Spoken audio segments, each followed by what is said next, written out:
Okay, now that this has passed okay. So okay, so now we're live. I see what like how I found out how Google Hangouts on air works, and that's is that like it's not a big conference call. So my question, I already did one this morning. So my question is like, can everybody put their microphones on mute? So I hear like a lot of typing from one side, so then we can kick it off. So what the structure is that I'm gonna oh Keen, I think that the rain Yeah, in I'm your trying to work car. out how to mute it. Okay, look out, be careful. Yeah, thanks. So, yeah, we left a few as well from this is so cool. Okay, what I did, I prepared a little presentation on community management and like the things we've learned and when we did it in Amsterdam. And what I then want to do is go through, yeah, all the participants just to have a little small introduction and go through your questions. And if you have questions along the way, please post them in the Q&A section so we can run through them. But I will just continue my talk. So let me share my screen.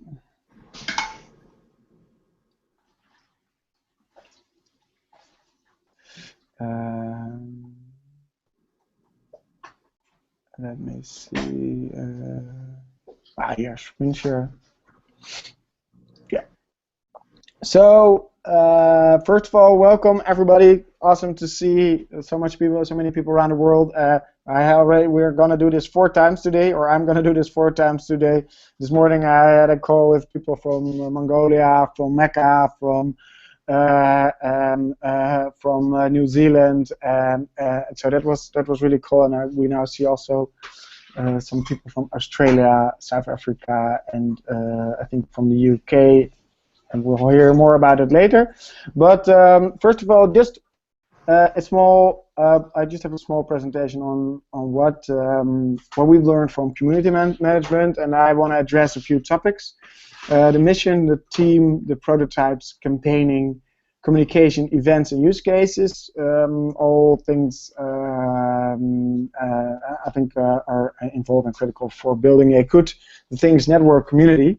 If you look at how we started in Amsterdam, it was quite clear that we had a really clearly defined mission, and it was building a decentralized, open, and crowdsourced IT network owned and operated by its users. And that was a mission that we, with a group of tech people, had. So that was really this is actually a technical mission. There's no use cases in it. There's no meaning. It's not that our mission was to make the life of the citizens better. It was a technical mission because we thought, hey, probably the world needs this and we can do it, so let's do it. And we created a manifest for that, and the manifest stated that we want to build a network that's has a single point of has no single point of control and no single point of failure in its IoT network, so to make it truly decentralized and not owned by any single instance.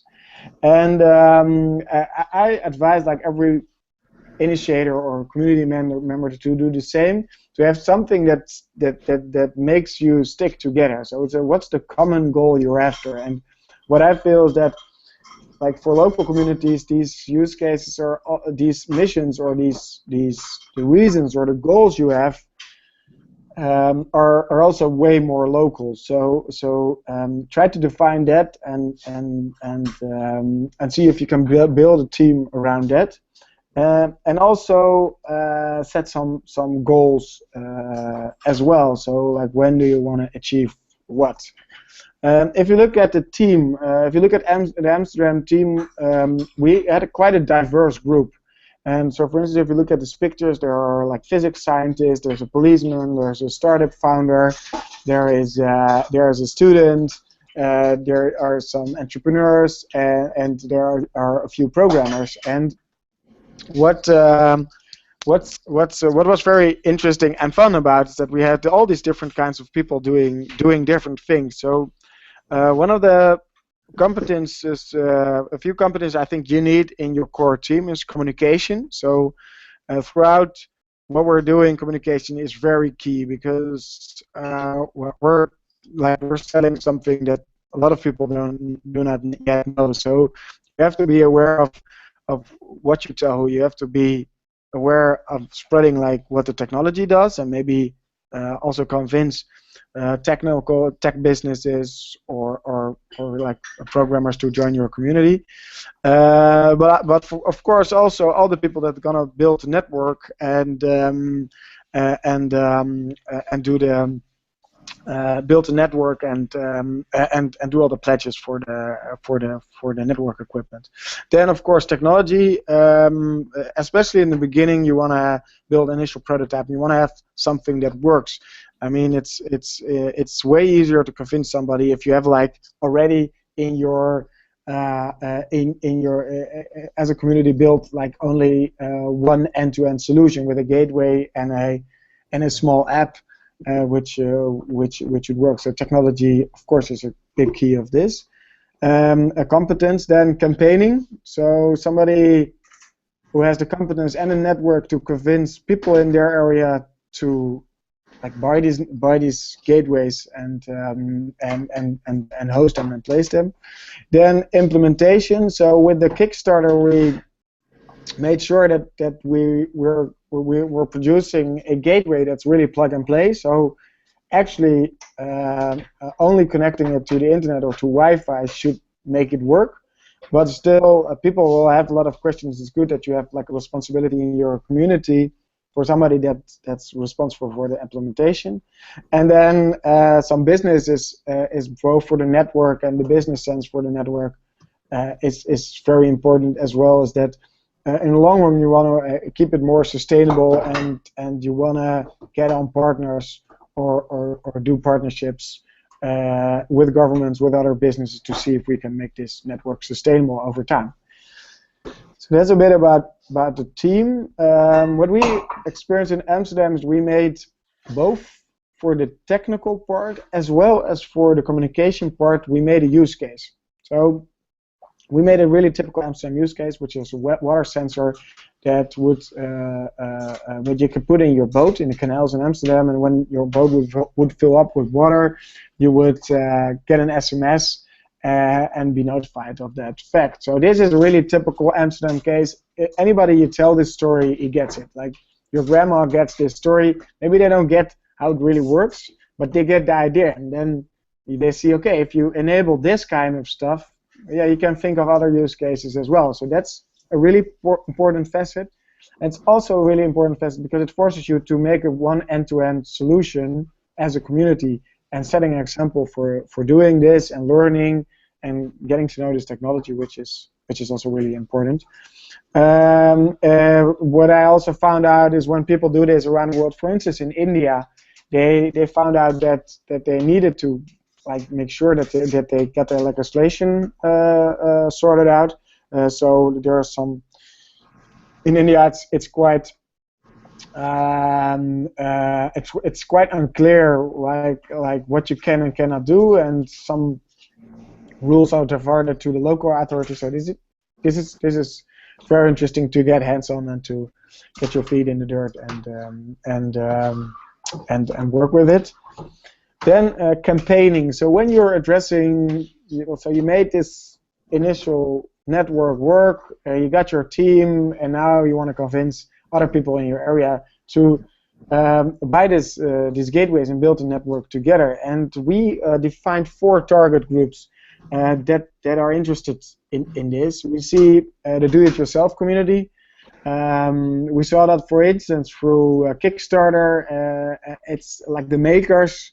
They are very interested in this, and they would love to get their hands on this, and they also like the fact that we can do this together.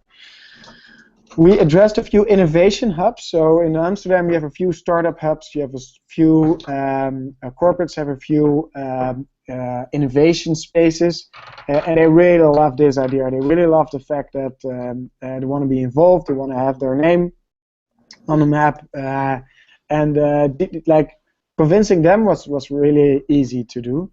And then we found out that a few businesses are very interested in the technology because they see the use cases and they see what the network can do, and that is something that that's also interesting. So for instance, in Amsterdam, we had a few companies. For instance, a company that makes trackers, GPS trackers. Of course, lower the GPS. The capabilities of LoRaWAN are very interesting, so that's cool.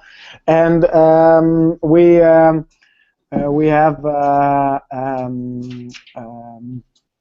and so businesses were interested as well, and the government.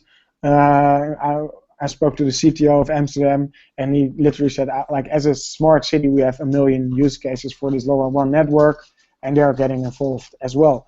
And I really believe that if we build this community of network builders, then the most sustainable way is that we involve citizens, companies, and governments. And the ratio or the mix, I think it really depends locally. But I think if we get them all in the mix, then you have a like enough like power behind it to pull this off. If you look at communication, as I already said, like draft a local story for Amsterdam, it was the water detector. Find media partners. So I was lucky to know the founder of The Next Web, which is a tech blog also known in worldwide, and it's located in Amsterdam. And we got them on board as a media partner. And what my experience is in PR is that if you involve a small group of media partners from the start, they love to be also part of the news somehow. So for instance, for The Next Web, what they said is that what we like about being involved so early is that we were not only like reporting the news, but we were creating news as well. And yeah, that was very interesting. And also for a large Dutch newspaper was one guy I already knew for a while, and I also involved him from the start. And yeah, this guy really owned this story, and he started selling it to his editor-in-chief. And then it was on the second page on the biggest newspaper in the Netherlands on a Saturday, reaching 700,000 people. So that was yeah. Like also in the communication part, try to find your media partners as soon as possible. I was totally amazed by Twitter and the IoT community. I didn't like. I always thought that Twitter was a place where people only were shouting and not reading, but actually Twitter was for like. There's a lot of people in the IoT community using Twitter, and which was an amazing channel for us, and we got a lot of followers right away, and we use it very actively. And also communication, find local communities. They already have their channels, so like your local meetups, your local developer communities, your local hackerspace, they already have like the target audiences you need to address in channels. So if you can convince them, the local communities, to adopt what you do, or maybe include you in a newsletter or on a website, or maybe host an event, that's something that's going to help you a lot. If you look at events, I think because somehow like we're increasingly becoming virtual and digital, the value of meeting face-to-face increases because it's somehow there's something special to it, luckily. And what we did, for instance, is that we set a goal to launch the network in Amsterdam in 6 weeks. And what happened there is that we made an event for the launch in Amsterdam, and we really made it a moment, and that helped because it was a goal and something we were reaching out to, and it was also a point where everybody could meet each other. And then there were like 200 people. They never met each other, so it was really nice for everybody to see each other. It was for the press as well an interesting moment because press love events or love announcements or love launches. So that was cool. So I would really encourage you to do events when you launch it. Find local IT meetups. So there's a lot of, like, I think every big city in the world has an IT meetup. Like, it's something that that we use a lot, and so that was good. During our launch event, we also had a hackathon, because that was really good for everybody to get hands-on. And besides IoT, there, of course, are a lot of IoT developer communities, and in Amsterdam we're being asked by a lot of them to speak, and yeah, that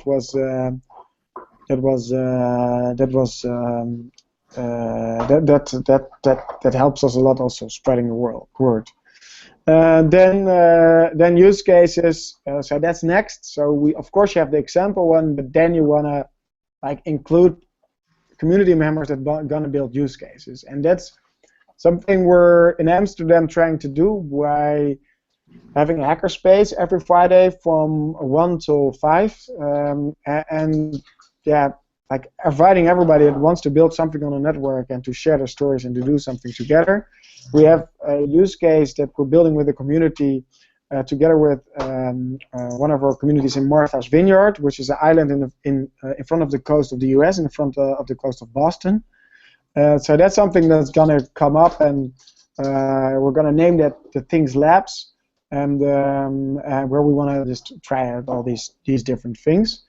And last of all, of course, have fun, and I think that's one of the main drivers of what we're doing, why we're doing it, and because it's just so awesome to like get your hands on this new technology and do all these new things. And personally, the most fun I get out of the fact is that like we're doing this we're doing a really abstract technology push, which like you don't really know what's gonna change, what you're gonna change with it, but you know that in history when there was additional connectivity, like exponential innovation followed. And the really fun thing I think with this is if I talk to people that are not technical, but they come up with these amazing use cases, and you're just completely amazed that that's something that's possible with this. So that's the last bit.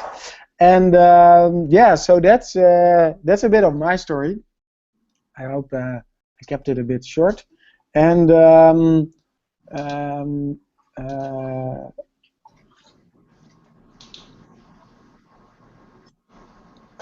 yeah, and so that's a bit of the things. I will share the presentation shortly on the forum as well. Yeah, so what I would love to do is that we have 13 viewers. For the viewers, if you would like to join as with the question and want to ask them directly, then I have a link that you should go to, and then you can join also, and then everybody can see you as well. So I'm gonna post that. The link is on the.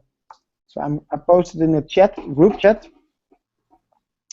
I will go through all these questions. So if you're one of the 13 viewers, all the people that are already in there, like they see their picture, then you're already in there. If you're just a viewer and you want to keep viewing, just keep viewing. If you want to ask a question, go to the link I posted in the group chat, and the link is also on the event page. And if you just want to ask questions through the Q&A panel, then that's also fine. So, I'm going from left to right in my bottom line. So, Francis, can you shortly tell who you are, why you're doing this, and what's your main question? Hi.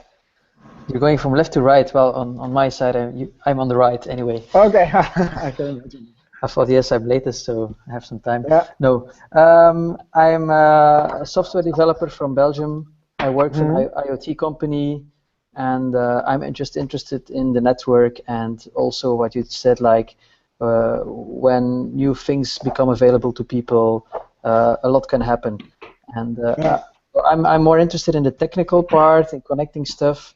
I'm not really the use case guy, but more like I want this network on air, and yeah, I want to be able to connect to it and to play with it, and I'm sure that cool things will happen with it. So I pledged for your device on Kickstarter, and I also ordered another one to start playing with. Okay. Cool. So, and what is like? Are you also working on setting up a community, or like what is like if there's something we could do better, what would it be, or what's holding you back in your next step? Well, we have this community started here by TEDx Ghent people. There was a first meetup. A lot of people interested. Also, there's a hackerspace here in Ghent that is very interested, because they work on a project on CO2 emissions in the city. But then there were also like some more commercially interested people, and I'd love to see this work out, but currently, it's I don't have the impression that it's really launching as I would. On the other hand, I don't have the time to really set up something myself or to work on that myself. So what I would love to do is to have a node ready here in Ghent as soon as possible. So I have to talk to my employer to see if I can set up a node here, because I work in Ghent. Because setting up a node at home is like a very small town. So a gateway, you mean? A gateway, yeah. A gateway, yeah. A node is probably something that connects to the gateway. Yeah. Yeah. Okay. Good luck. Good luck. Thanks. And on the questions, I'd like to see the map of the pledged network. So at a certain time, you ask for everybody to like give the coordinates where you might set up a node. And I think it was in your slides, but do you have a URL for that, or is that available somewhere? Yeah, there's a URL for that. So it's quite easy, but it's not on the front page. That's a good one. So maybe I think, let me see if Rish is taking notes. Rish, I put it in the chat right now. So that's there, and I also put it in the event page as well. Okay, that's cool. Yeah, other than that, I don't have any real questions now. For me, it's the most important thing to like start playing with this, because it's there's a typical thing also with people and startups and ideas. It's like, hey, we have this cool idea. No, for me, it's you have to get your hands on it. Just play with this, get a feeling, and then see where it goes from there. Yeah. So one of the things what we're gonna do, because the Kickstarter stuff is only going to be delivered in July. So and we're doing everything to make it ship earlier. And it's looking quite well, but no promises there. And we're also talking with Multitech to see if we can make a complete starter kit for a community. And because like this requirement you say is something we hear a lot. So yeah, cool. So Jörg, are you there, Jörg?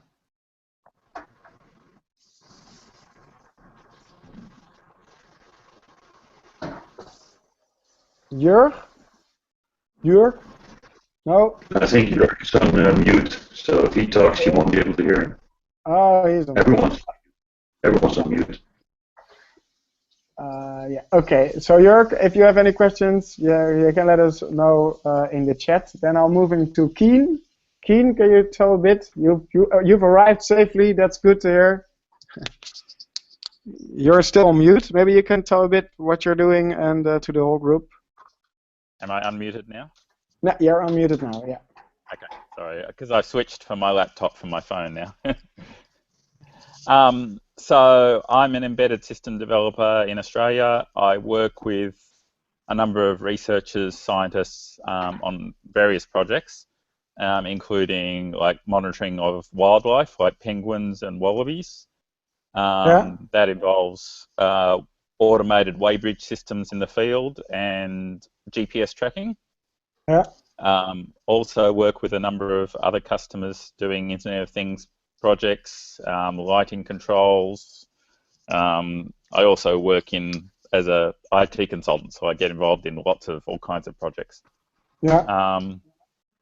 So I'm really interested in experimenting with LoRaWAN for replacing like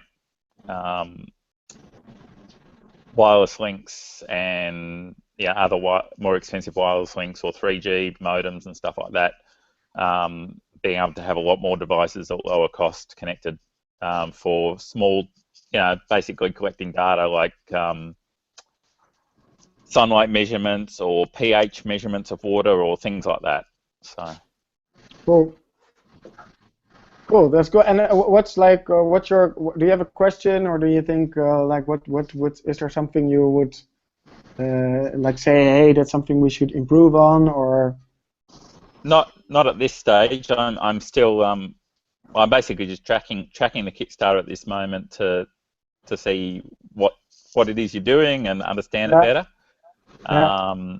Haven't got any LoRa technology, although there is another company here in Sydney that I've been talking to who's building Internet of Things kind of hardware which has LoRaWAN built into it. Yeah. Okay, cool. Nice. Very good. And do you have a Internet of Things network community in your area?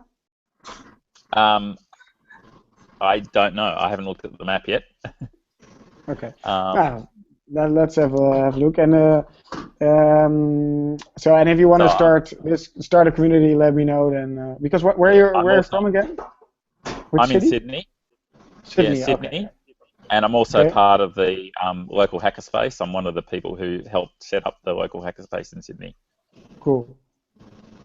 That's very nice. So awesome. So thanks, Keen. Mike, maybe you can tell a bit about the stealth. rlab.org.uk. Hi. Good morning. Good morning. Yes, rlab is our local makerspace here in Reading, UK. Ah, nice. And we've got a number of people involved who are not directly part of the makerspace. I'm basically a maker, and I've been helping to coordinate some of the other groups. So we've got some 3D printing group who are interested in getting involved. And the guy that started the original 3D printing group here for the Thames Valley actually has some problems with water, a local brook or stream. Together with some people in Oxford who are doing flood monitoring, we want to basically incorporate the lower power and the lower cost elements and the open source elements of the LoRaWAN and the Things Network facilities for flood monitoring around the tributaries to the Thames, which cause problems around his particular area. Secondly, we have expert embedded systems guy, a chap called Andrew D. Lindsay on Twitter, who has done a lot of work with the Flood Network people doing their original radio system, which was Wi-Fi connected. And so the hope for the LoRaWAN is that it will give greater distances so that they can place sensors further away than a Wi-Fi network was allowing, even though Oxford is well served for Wi-Fi.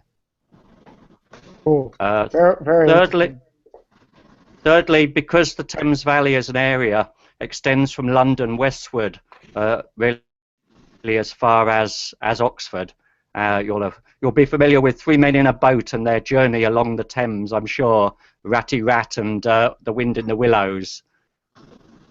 But so it's really a little bit of a community in itself, and it has its own group of people who interact in a lot of different ways. Although there's competitive elements as well, because everyone's competing for the same funds. It's considered a very wealthy area, but in reality, there's a lot of pockets of small budgets, especially within the council facilities. So a lot of what has to be done, it has to be done via the community. And you're from Reading? Yes, I'm based near Reading, and the groups that I'm working with. I see that Mark Stanley is the initiator for Reading. Are you also in touch with him, or? I am indeed, yes. Mark Stanley, nice. myself, Andrew Lindsay, Malcolm Napier.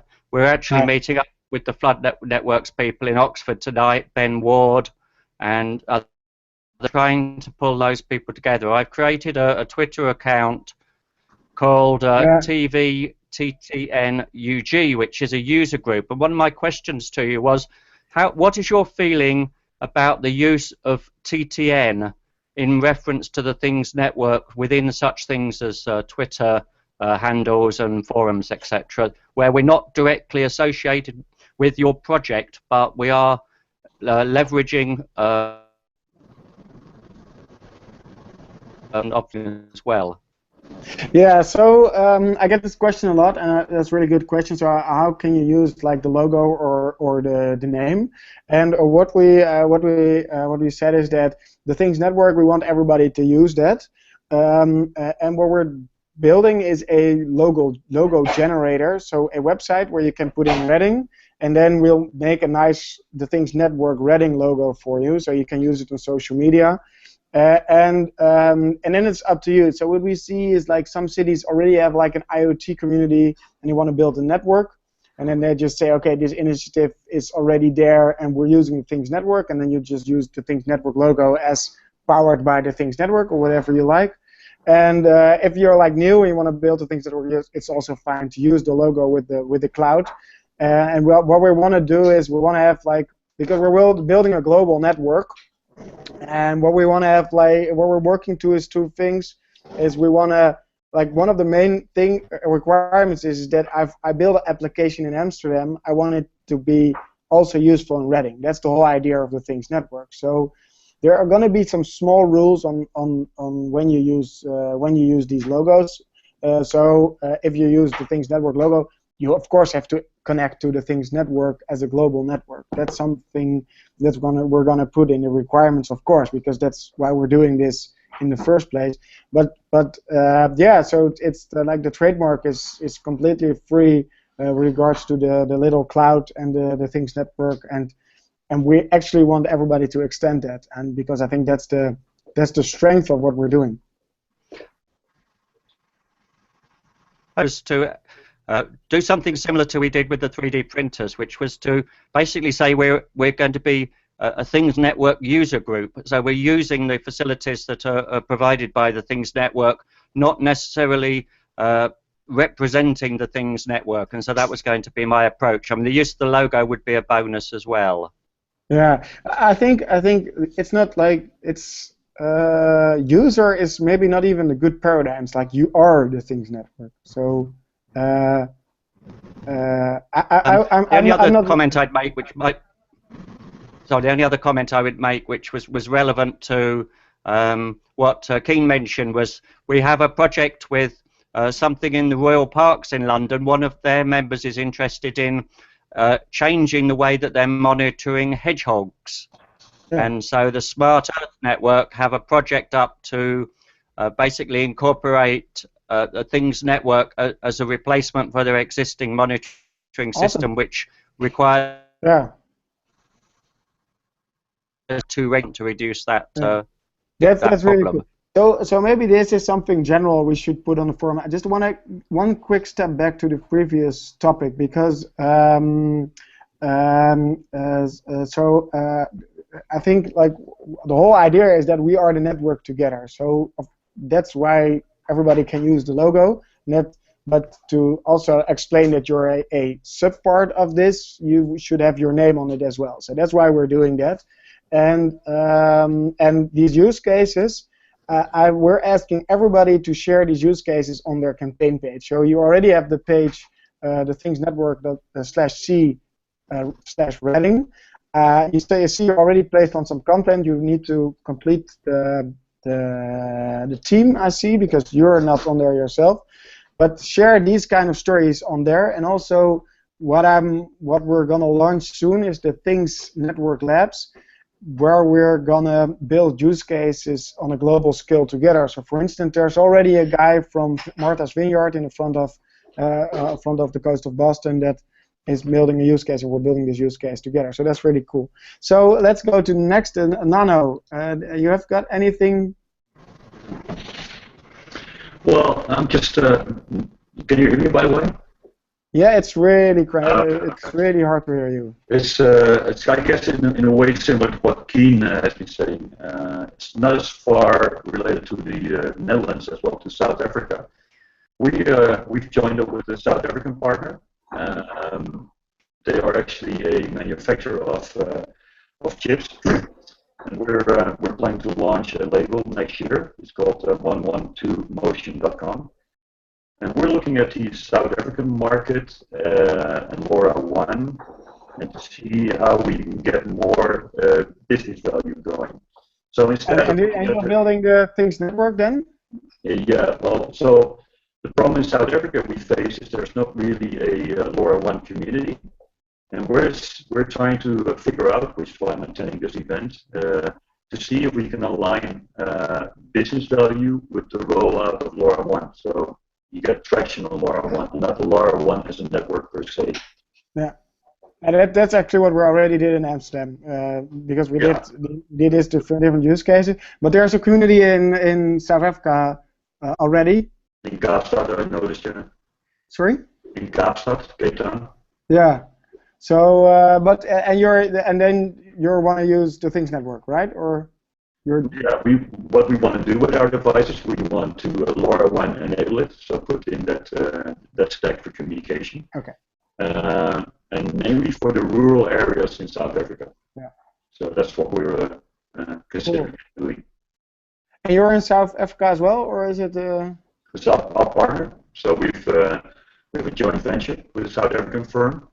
So we're going to market the stuff. It's about monitoring people with chronic diseases and elderly people. Okay, cool. So your connection is really bad. So let's switch to Sebastian. He's also from South Africa. Great to hear, Nano. Love to hear more about it. I think there's some mails from you in my mailbox, right? Yes, correct. I will see if I have a look today, and I'll get back to you on that. But good, really, it's good to hear to see if you want to include some business into the community as well. Thanks. So, Sebastian. Yes. You're from South Africa. Well, I'm not from South Africa, as you know. I'm originally from Amsterdam, but I've been living in South Africa now for 2 years in Cape Town. I'm the initiator for the Things Network in Cape Town. We have a meetup group going, which has got quite some members. Actually, I haven't checked how many now, but I think without too much publicity, it's probably touching 100 members. First meetup, I think we had 15 people, but that was only set up a week before, and after a week we got a few really cool guys together, programmers, hardware guy, commercial guys, the whole thing.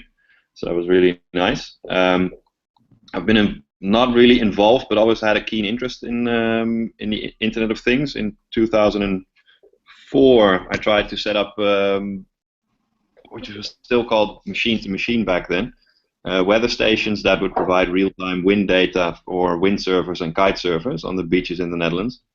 And I realized it was quite an elaborate setup with either you had to have an internet connection or 3G, not 3G, but at least, well, I think we all know it, SIM cards, batteries, solar panels, you name it. So it was really expensive, and what really got me excited is that it's so cost effective. I think some guys have been telling me you can already have a chip for a few euros that can transfer data to your gateways. And that, of course, in an African context is really exciting. I don't think we can even imagine what would be possible, or how to be enabling technology for many people in lesser developed countries. That's really exciting for me. Yeah. Cool. That's really nice. So what I would like to share is we were in this call already together for 10 minutes before it started, and I think one of the concerns you raised was with regards to momentum, and we have this Kickstarter that's only delivering in July, and I think that was a really good point, and we see it as well. And because what we see now is that we made a lot of like a lot of buzz around this Kickstarter, and it was this global success, and it was I think we did quite good, but now we're waiting for July. And also what Francis said, and what I hear from Mike and what Keen is doing, like people want to get hands-on. So what we're advising like all community members to do is to like take this time when we are able to ship these cheap gateways and really like gain traction in building this network. Already have a look into use cases. Already have a look into like as Nano said, building use cases, building businesses on top of it, involving the government, doing some cool projects. And so we're working on our side really hard to see if we can, for instance, partner with a few gateway suppliers to see if we already can get like out of the box things to work. And so we're doing that for the real like hardcore hackers by making manuals for making your own gateway with a Raspberry Pi. But also where Multitech has offered a set where a gateway together with two development boards are provided for free when you buy the gateway, if you mention that you do it for the Things network, and you can also get it shipped pre-configured for the Things network. And that's what also I'm gonna send in the next mail. Is that like there is this also window of opportunity, then you can really start playing with it. But I'll mail around like what the options are. So so and do you have any other questions or concerns, or do you think, hey, this is a topic that's interesting to share? No, I don't think so. I think it's quite a challenge to it's proven to be a challenge for people to get ideas about use cases. Strangely enough. Maybe there's so much possible that we can't. Yeah, that's a good point as well. Sorry. No, at that point about use cases, I experienced that as well. It's like when you're with a group of tech people or with people that are like more abstract business thinkers or maybe investors, then you don't come up with cool ideas. Yeah. But what happens when you step out of this like digital virtual world and you go out? So for instance, I was at it was my mother's birthday 2 months ago, and I was talking to a friend of her, and she was in healthcare, and she's totally not technical. And then I told her about a network, and then she said, "Whoa! If we could have this network at our hospital, then we wouldn't throw away half of the food because we could detect that in the logistical process, all the food stays below 7 degrees before it's processed." And then I was just like, okay, this is the cool thing about this, because somebody from a completely different domain sees that, hey, there's like machines can talk to this, so my fridge can talk to like the supervisor. Okay, well, this would be so cool. So my advice there is that just like then you have to get out of the context of the meetup and just go out there, go to industrial partners, go to the city hall. Just go to the city hall and say what are your 5 biggest problems. Probably one of them could be solved with IoT. So I don't think really, it's something that it will evolve, and I'm not too worried about use cases at all really. When I was on the internet in 1994, I think many of you guys probably were on the internet by then as well. And back then also we had no idea, what would be on Facebook or whatever. Maybe I think Bill Gates did know. I've got his book called The Road Ahead, which he wrote in 1994. And if you read it now, you're like, what the fuck? He really knew where we were going. But so that's not really a thing. I think we'll figure it out. But of course, it's nice to have each local community should have one that really appeals to the media and get people's excitement and get people backing it. I think if we can get one for each location, that's enough to keep the momentum going. The rest will follow. And I agree with you. I think you need like your advertising guys to think about this kind of stuff. Really think without any constraints and things. And what I've found quite interesting to see that the ideas we have are not very, very, very creative. Like let's get smart traffic lights. And I'm thinking, yeah, like, Yeah. yeah, cool, but they're wired already, so why would that be of any value? But Yeah. you know, Rhino tracking does well. I think that people think that's really cool. I think Cool. smart. Sorry, anyway, I can go on and on. So I'll Yeah, awesome. So let's go to Simon and Sebastian. Let's talk about the wildlife tracking as well. So Yeah. we're I thought it was good. getting some subsidies here in the Netherlands for that project. But Cool. let's keep that in mind. Rish, can you put that on the notes? I don't know if Rish is in. Yeah, I think he is. Okay, so cool. So Simon, so welcome. Hi. Thanks very much. Yeah, so I don't think it's interesting that people are struggling a little bit with use cases. I don't think that's a major problem from my perspective. I think that the community that I'm looking to engage, because I work so closely with University of Edinburgh, is the university itself. As I mentioned before, they have an estate and they have multiple sites across the city, so it's quite easy for them to locate gateways, and obviously they have a student population which they're interested in getting engaged in the Internet of Things. It's such a huge growth area, and there's lots of different ways in which that community can get involved, both in terms of the kind of maker community building nodes, devices, which can work in multiple ways. And I think there's actually a conjunction of working both with LoRaWAN and other communication technologies such as Bluetooth, ends up with some really interesting examples that you can build.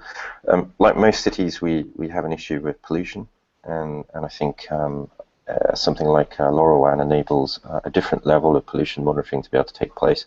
There are already some interesting bits of kit that you could build into a LoRaWAN-based device to do pollution monitoring in a much more fine-grained manner, which is much more relevant to what people actually experience compared to the types of very expensive pollution monitoring stations which are deployed in cities at the moment. Few in number and not necessarily in the best places. So I think that's obviously an interesting area which has a lot of meaning for the community in general. And it's the conjunction of that with the kind of health-related outcomes. So I think that's quite an important area. We ourselves have been involved in smart cities for a little while. We've run our own collaborative network for small businesses in the context of smart cities, and I think the Things Network is a really good example of something that helps that community of people to participate in something. So each of those SMEs has their own business offices, so they all have a location in which they could potentially deploy a gateway. I think what's interesting is enabling them to both participate at that level and then benefit with the data collection that happens across a range of sensors that might be deployed. So I can see ways in which you can get easy to get people interested from my perspective, both in the business context and in the kind of academic context.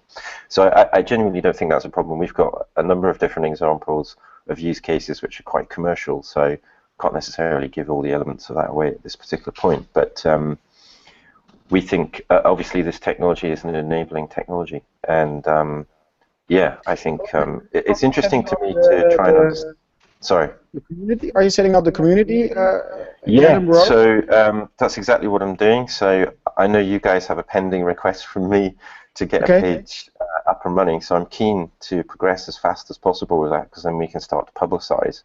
As I said, I've got the university completely bought into it, so we have some money that we can spend on kit to get up and running quickly. I have a bunch of questions which are technical questions, and I don't know the best forum, if you like, to try and express those. I've obviously put a couple of questions on here.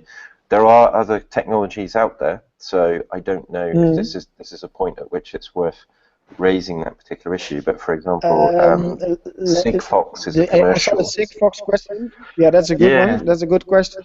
And maybe for the more deep technical questions, it's best to use the forum, and I will ping me, and I will ask Johan or text him to look at it. And with regards to your community page, Rish, I think Rish is following. I will ask him.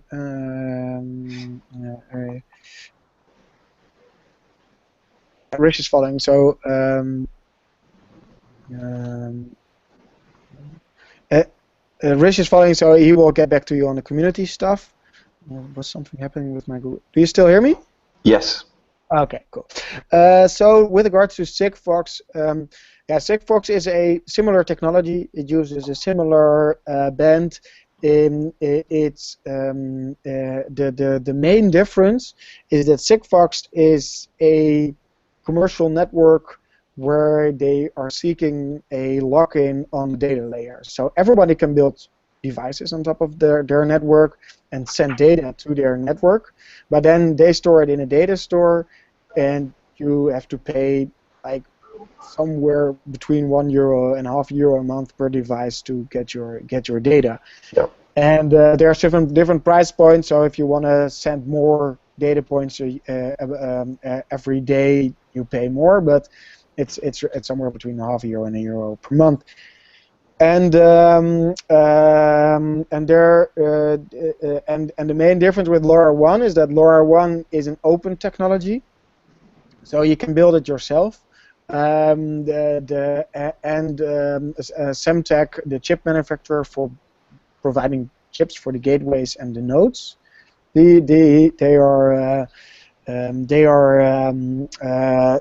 have the IP on the chip. So that's the only thing that's not open, but they license that chip to be manufactured by everybody. So there's the availability. So I think that's the main difference. And with regards to technology, it doesn't really differ that much. Even like Sigfox is using the Semtech chips as well. So it's not the same technology. It's not the same modulation, but it's very similar and uses the ISM band as well. Yeah, so I guess one of the questions is what happens. I mean, it's not for now, but it'd be interesting to understand how LoRaWAN and Sigfox play in the same location, and whether there's any issues that arise from it because they're using the same same portion of the radio spectrum. Yeah, so the whole legislation with regards to the ISM band is built on that you can use it for small messages, that you can use it for development, for testing, and it only allows you to use the band per device a certain amount of time. And that's then because of you only can use a certain amount of time, it's like a probability calculation if you end up with collisions. So if they both are implemented like the ISM law is created, then it works out. That's the hypothesis. Okay. So the proof will be in the pudding, because we actually have Sigfox, interestingly, deployed in Edinburgh at the moment. So it'll be interesting to see what it's like putting LoRaWAN beside that.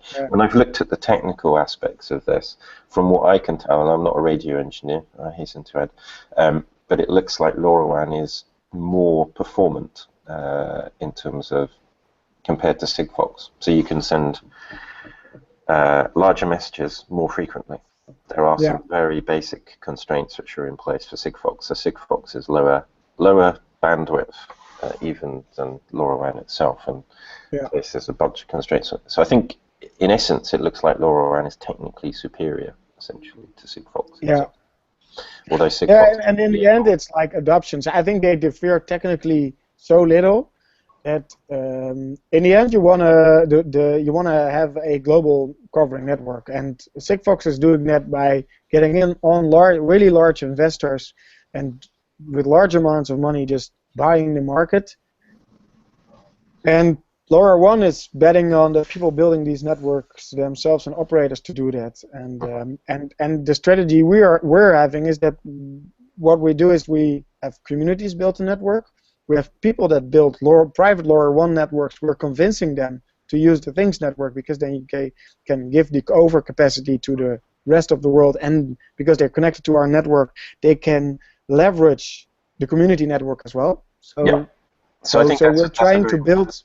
Very important point in terms of use cases is you don't want to just operate within the realm of your city necessarily. No. Be able to. No, and that's and also that's where like when what I told what we were discussing with Mike as well is that use the network and use the Things network, but if you use the Things network, you are actually the Things network. You're the global network. There's not a local Things network.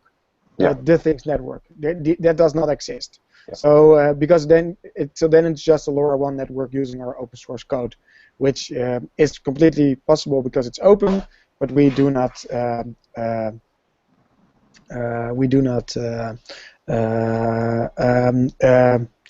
promote that, of course, because we want to build this open network, community network. So thanks, Simon.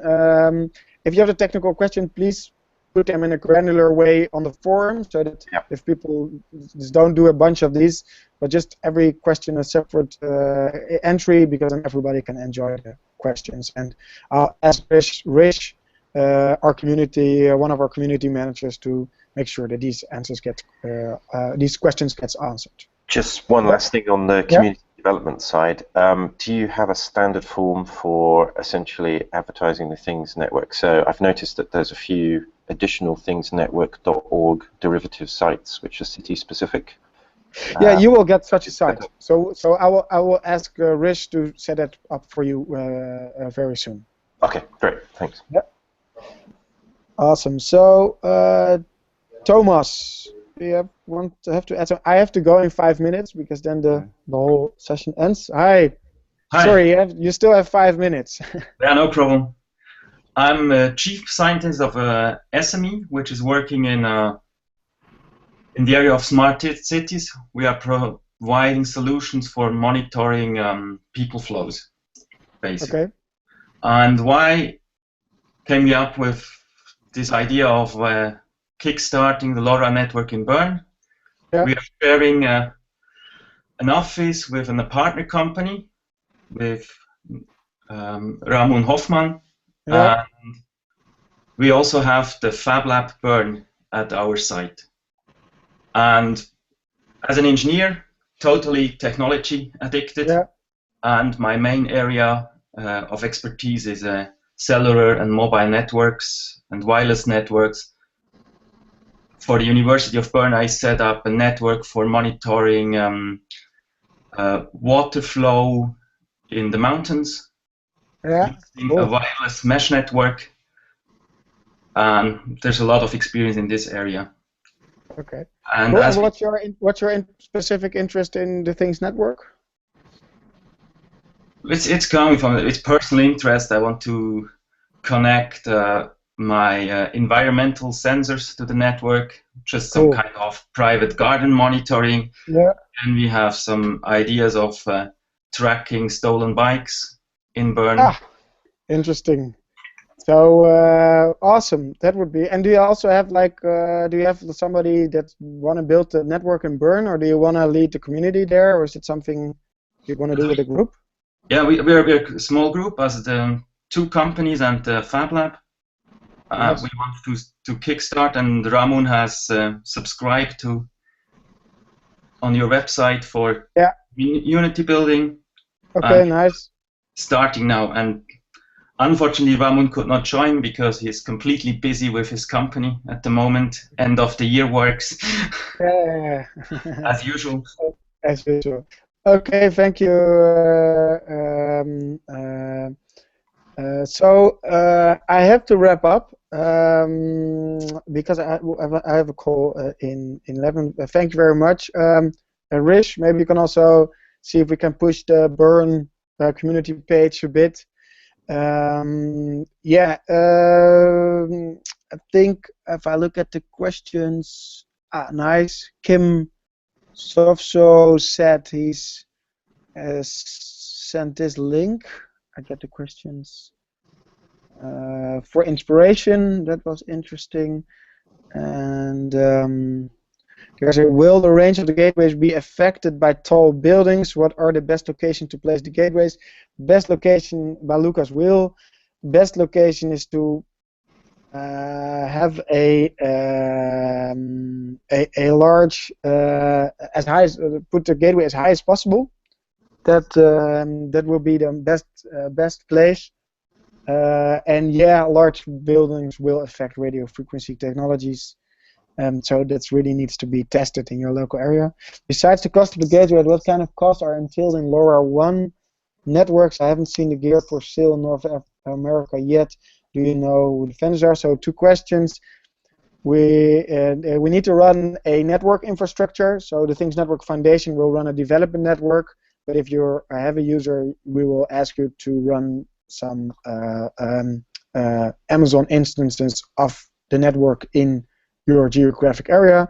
And that's a topic we'll address a bit more the coming weeks as well on the forum and in some posts. Are there vendors in North America yet? If you currently we are shipping across the world, but that will only be shipped in July. And if you want to get in touch now, please send me a mail and I forward you to Multitech. Multitech is a company that already delivers gateways, and they already deliver the Things Network package. As people grow older and will live at their own place much longer, what's the meaning of IoT in relation to healthcare? That's a really nice holistic question to discuss on the forum because I think it's very interesting, and I think elderly care and IoT are a perfect match. So let's brainstorm on that on the forum. I think I've got everybody.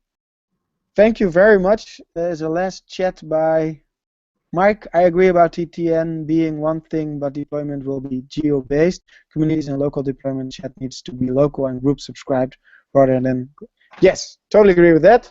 And that's why we have local communities, and we encourage everybody to set up any tools they need to make their local community work to contribute to the local network. So thank you very much for your time. This is so awesome to speak to everybody around the world, and good luck. And if you have any questions, just email me directly, and I'll try to get in touch with you.